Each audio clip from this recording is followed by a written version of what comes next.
Michel Barnier has warned EU fishing states to be more realistic with their demands for access to Britain's coastal waters in the Brexit trade talks. The Brussels negotiator fired the warning shot to France ahead of travelling to London for discussions with UK counterpart Lord Frost.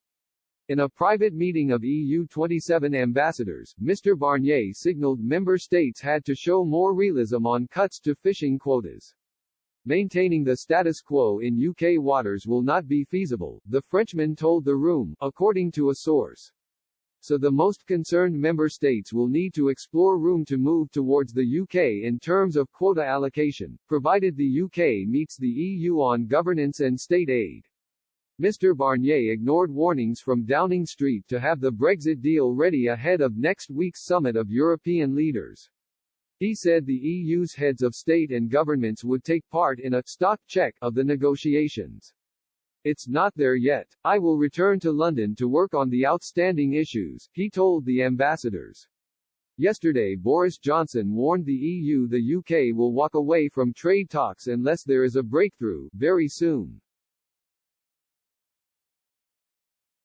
The Prime Minister told Charles Michel Britain is committed to reach an agreement and it is in both sides' interests to find a way to end the deadlock. During a phone call, he told Mr. Michel, the European Council's president, although some progress had been made, significant areas of difference remain. Mr. Michel said the EU also wants a deal, but not at any cost. He added, time for the UK to put its cards on the table.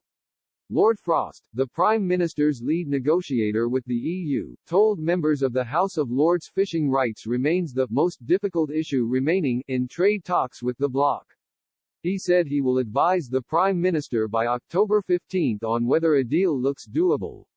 As we approach October 15, and it is very close already, I will have to advise the Prime Minister on whether the conditions in his statement have been met or not, and we will have to consider the situation at that point, he said. The peer even hinted at a possible concession on state subsides that could end months of deadlock. He said the UK could go beyond the mechanisms that feature in the country's newly minted trade deal with Japan. They must be proportionate, aimed at bringing about a degree of change in behavior, they must be the right instruments for the purpose. And you should not in general subsidize if there are negative effects on trade and investment, he said. Those are all commitments we are willing to make, and are important parts of a good subsidy system looking at the traditions we have in this country.